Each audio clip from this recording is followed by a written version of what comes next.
E aí galera, paz do Senhor, como é que vocês estão? Espero que todos estejam bem, cheios da graça de Deus sobre a vida de vocês, né? E vamos para o nosso devocional, né?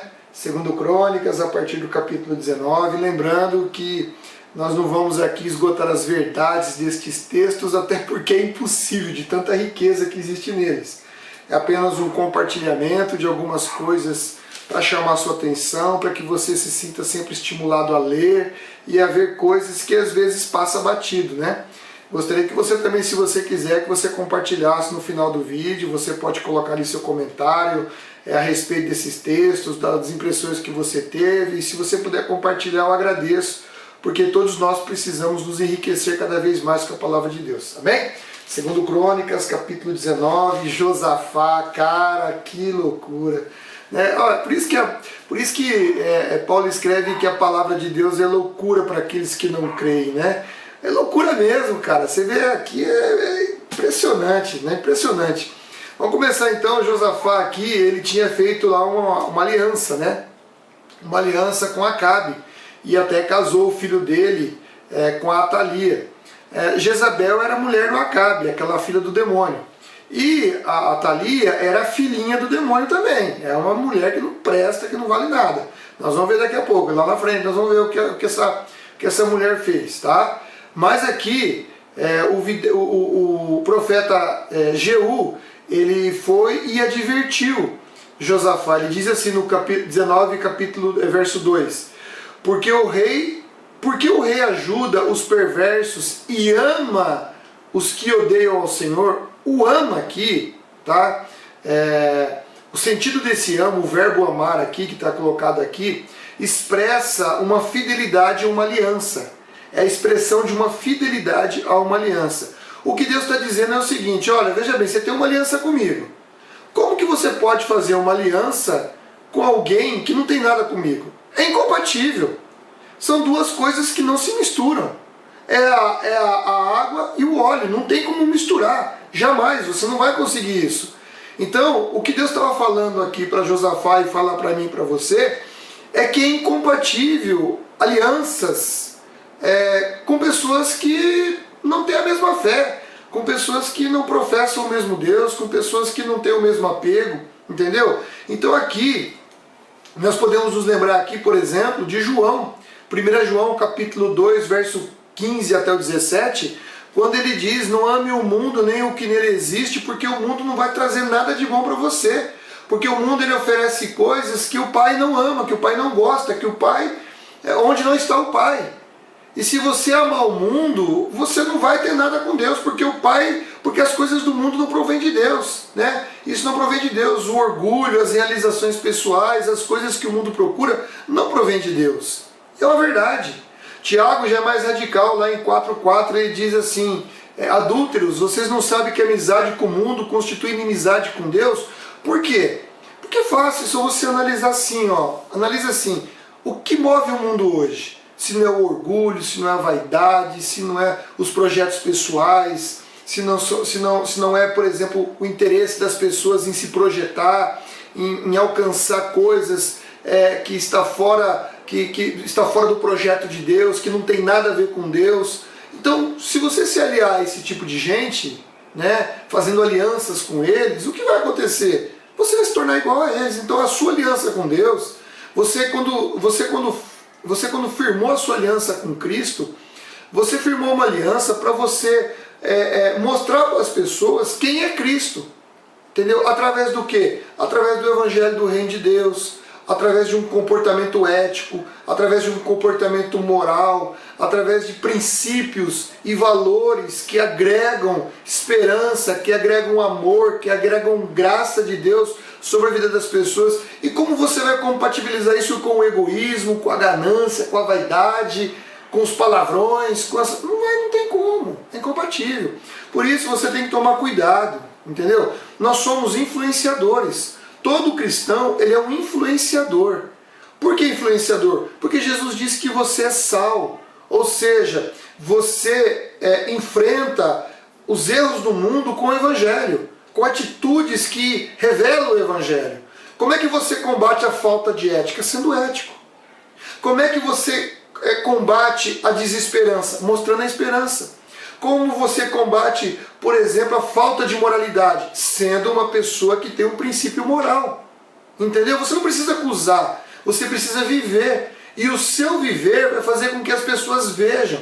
Então você pode ter muitas amizades, você pode ter muitos colegas, entendeu? Você pode ter muitas pessoas ao seu redor e em todas elas você vai influenciar. Porém, se você permitir fazer uma aliança com essas pessoas que não têm os mesmos princípios que você, fatalmente, eu te digo isso fatalmente, porque é quase certo que você vai acabar cedendo em algumas coisas, cedendo alguns dos seus princípios, e o Evangelho é radical, queridão.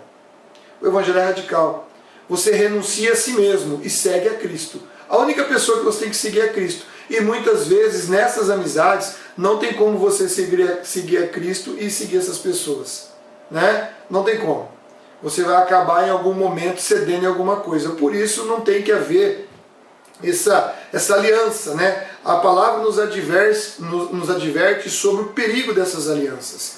Nós somos influenciadores. Uma vez o pastor Jacó, ele disse uma coisa quase 12, 13 anos atrás, ele disse assim: se você tem um amigo e esse amigo não quer nada com Jesus, influencia ele, mas não tenha comunhão com ele, porque você vai acabar se perdendo nessa comunhão. E é uma realidade, é uma realidade. E nós vamos ver isso um pouco mais para frente, e eu vou voltar nesse assunto um pouco mais para frente. Mas no capítulo 20 aqui, nós vimos aqui a guerra que os moabitas, amonitas e os meunitas declararam contra Josafá, um exército imenso, tremendo, né? E ali você vê, inclusive eu não vou comentar muito sobre esse assunto, porque Deus me tocou muito nisso aqui, eu vou fazer uma mensagem para poder pregar sobre isso, mas aqui nós podemos extrair pelo menos três observações aqui. A primeira é que Josafá, ele ficou com medo, ele disse que estava com medo.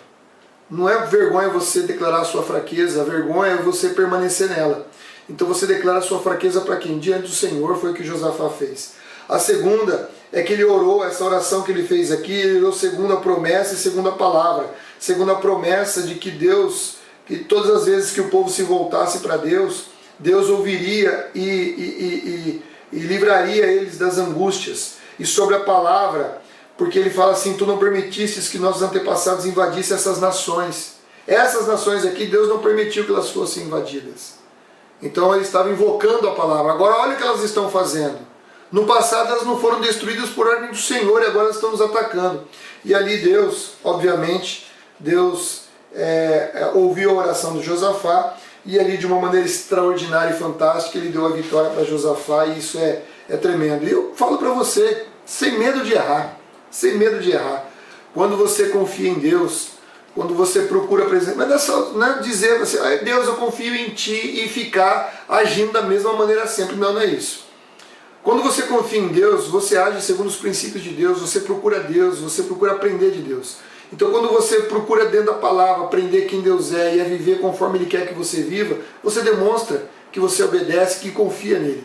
Porque a partir do momento que você começa a viver com essa palavra aqui, você começa a demonstrar para Deus que você confia nele. Confia que isso aqui é melhor do que qualquer outra coisa que o mundo possa te oferecer. Porque no mundo não tem o amor do Pai, como nós vimos ali de 1 João, tá bom? Então quando você assume um compromisso com Deus, que você se coloca à disposição de Deus, você pode ter certeza, você não vai conhecer derrota. Pode confiar em mim, você não vai conhecer derrota. Para o mundo muitas vezes você pode ser derrotado, mas para Deus você nunca não é. Porque tudo aquilo que Deus te dá é sempre bom e melhor do que aquilo que o mundo pode te oferecer. E no capítulo 21 aqui, nós vimos aqui a consequência da má influência. Né, da má influência. Acabou que o Jeorão, ele acabou assumindo, porque Josafá morreu, o filho dele assumiu, ele tinha 32 anos quando ele começou a reinar. E qual foi a primeira coisa que ele fez? Matou os seus irmãos. Influência de quem? A filha do demônio, Atalia, essa filha do diabo. Ela influenciou e fez com que esse rapaz aqui acabasse adorando os deuses de Israel e fazendo coisas que desagradavam a Deus e tomando decisões segundo as decisões que o seu pai Acabe fazia em Israel, e contaminou toda Judá, né? E aqui nós vemos que Elias acaba mandando uma carta para ele, onde disse que você sofrerá uma séria doença intestinal que se agravará a cada dia até os seus intestinos saírem para fora. Eu digo uma coisa para você, viu? Hebreus 10:31 diz que horrenda coisa é cair nas mãos do Deus vivo. Esse rapaz aqui, ele não mediu as consequências dele, ele acabou morrendo de fato, como Deus havia dito que ele iria morrer, tá? Como consequência dos seus pecados, porque ele não tinha mais a quem invocar pela cura, né? Se lascou, porque foi burro, porque foi na conversa da filha do diabo. E o que aconteceu? Olha que tristeza o final do capítulo. Diz assim, que realmente os intestinos dele saíram para fora. O povo não fez nenhuma fogueira em homenagem como havia feito com seus antepassados, e ninguém lamentou a sua morte. Ou seja, ele foi sepultado e não foi sepultado no cemitério dos reis. Ninguém lamentou a morte dele.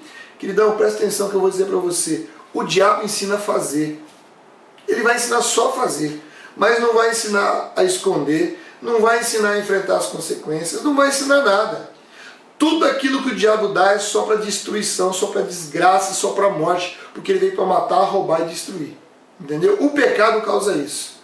Então a melhor coisa que nós podemos fazer dentro da palavra é aprender essas coisas aqui, né? Aprender que a consequência da má influência é te levar sempre para o mal, é te levar a fazer coisas que não agradam a Deus, e aquilo que não agrada a Deus não vai te trazer benefício nenhum, não vai te trazer nada, só vai te trazer coisas ruins. Então a melhor coisa é a gente continuar nessa pegada maravilhosa, lendo a Bíblia e aprendendo com cada uma dessas lições, tirando lições preciosas para a nossa vida. Para quê? Para que nós façamos resplandecer a glória de Cristo na nossa vida. Amém? E assim abençoar as pessoas. Ah, vai ter gente que vai achar assim, ah, mas vocês não sabem o que é viver. Bom, eu sei o que é viver, você também sabe. Se essas pessoas dizem que nós não sabemos, é problema deles. Porque nós não estamos de olho no viver deste mundo. Nós estamos de olho, sabe no quê? No reino eterno. Nós estamos de olho na glória dos céus. Nós estamos de olho no tesouro que nada pode corromper. Nós estamos de olho na vida eterna. Nós estamos de olho num dia que nós estaremos na presença do nosso Senhor. Ah, que dia festivo. Que dia maravilhoso. Que dia vai ser aquele em que nós ouviremos aquela voz dizendo: vinde benditos do meu Pai. Tomar posse da herança que eu prometi para vocês lá na fundação do mundo. Lá na fundação do mundo. E aí você vai se lembrar do dia que o Senhor te chamou. Você vai se lembrar do dia que o Senhor te atraiu com amor e benignidade. E as tuas boas obras, a tua fidelidade, o teu amor ao seu Deus, a influência positiva que você exerceu para as pessoas, sabe? As palavras de ânimo, as palavras de esperança que você deu para as pessoas, todas essas boas obras vão te seguir. Como diz o texto de Apocalipse, se não me engano, capítulo 14.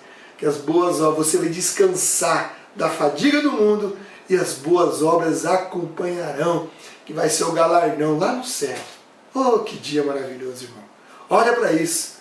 Não olha para isso aqui que está passageiro, não. E nem para a confusão que estão fazendo aí. Olha aí, ó, as decisões do nosso governador aí, né, falando que não vai abrir mais o comércio, que talvez até não está descartado um lockdown. Isso é tudo vaidade, é tudo, sabe? Tem que preservar a vida, sim, tem que preservar a vida. Mas ninguém descarta que está tendo uma grande parcela de vaidade, uma grande parcela de autoritarismo, uma grande parcela de um monte de coisa aí que está acontecendo. Bom, eu não sou cientista e eu não sou médico, né? Eu não sou cientista, não sou médico, mas, poxa vida, Presidente Prudente, né, não está nem próximo do que é São Paulo. E porque nós temos que ser tratados da mesma maneira que São Paulo, isso mostra incoerência. Como que eu vou me aliar a um pensamento desse? Não, eu tenho uma aliança com Deus, um Deus que nos guarda, um Deus que nos livra. Um Deus, meu filho, que o dia que eu tiver que partir, eu vou partir, seja pelo coronavírus, seja pelo Lorenzetti do vírus, seja pelo KDT do vírus, seja para onde for.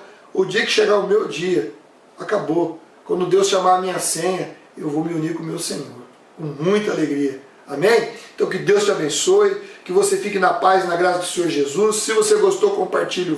Se você gostou, compartilha, dá o seu like, não esqueça de se inscrever no canal, acionar ali as notificações e, por favor, divulgue. Divulgue para a sua lista de transmissão, para os seus amigos, abençoe vidas em nome de Jesus. Amém? Até mais!